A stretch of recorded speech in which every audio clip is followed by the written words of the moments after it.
सामाइन हजरात अस्सलाम वालेकुम रहमतुल्लाहि व बरकातहू। सामाइन हजरात, क्या आप जानते हैं कि अरबी महीना रबीउल अव्वल की 12 तारीख को ईद मीलादुन नबी सल्लल्लाहु अलैहि वसल्लम मनाने का इतिहास क्या है? ये कब शुरू हुआ और शुरुआत कैसे हुई? आओ जानते हैं।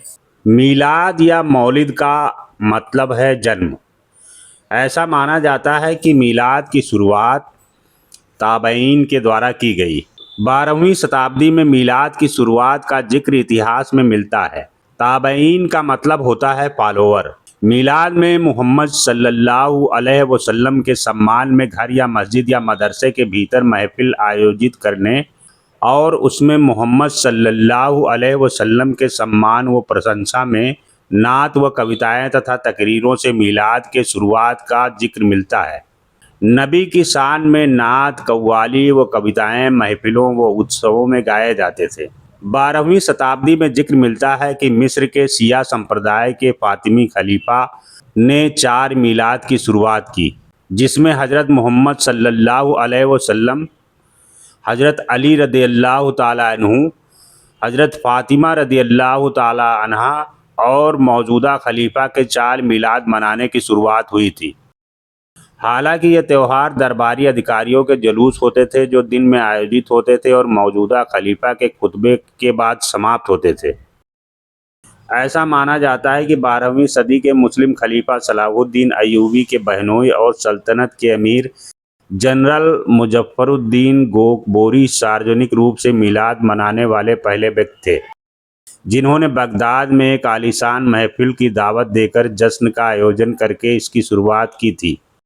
इस जश्न में सूफियों व कवियों व गायकों के साथ साथ मुस्लिम विद्वानों, न्यायविदों और इतिहासकारों को भी आमंत्रित किया गया था। 16वीं सदी के ऑटोमन अम्पायर के शासक मुराद तृतीय द्वारा पहली बार इस दिन सरकारी छुट्टी की घोषणा की गई थी। सुन्नी मुसलमानों के 4 इमामों के संप्रदाय हनफी, मालिकी, शाफई और हम्बली द्वारा खासकर ईद मिलादुन नबी सल्लल्लाहु अलैहि वसल्लम मनाया जाता है और ज़्यादातर इस्लामिक देशों में इस दिन सरकारी छुट्टी रहती है। चूँकि मिलाद की महफिलें सजाना इस्लाम के आखिरी पैगंबर हज़रत मोहम्मद सल्लल्लाहु अलैहि वसल्लम से जुड़ा हुआ है, इसलिए ईद मिलादुन नबी सल्लल्लाहु अलैहि वसल्लम को मनाने का सिलसिला तेजी से बढ़ता गया। एशिया महाद्वीप व अन्य महाद्वीपों के कुछ मुल्कों में यह त्यौहार एक जश्न के रूप में मनाया जाने लगा। भारत में भी ईद मिलादुन नबी सल्लल्लाहु अलैहि वसल्लम का जश्न बहुत जोश व तैयारी के साथ मनाया जाता है। भारत में ईद मिलादुन नबी की शुरुआत जमीयत उलमाए हिंद की जानिब से 1913 में अंग्रेज सरकार के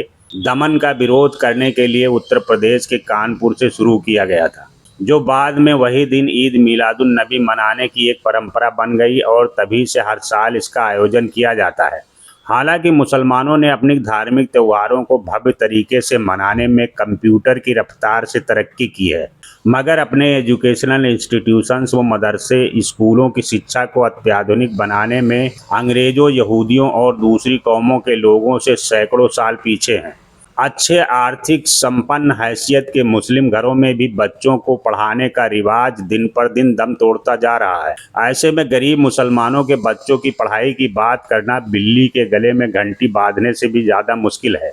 गांव देहात में स्थित छोटे छोटे मदरसे मुस्लिम स्कूलों की हालत बहुत दयनीय है, जहां बच्चे कायदा यसरनल कुरान पढ़ते पढ़ते स्कूल से ड्रॉप आउट हो जाते हैं। गांव देहात के छोटे छोटे मदरसों को संचालित करने वाली कमेटियों में मामूली पढ़े लिखे या गैर पढ़े लिखे लोगों की संख्या ज़्यादा है।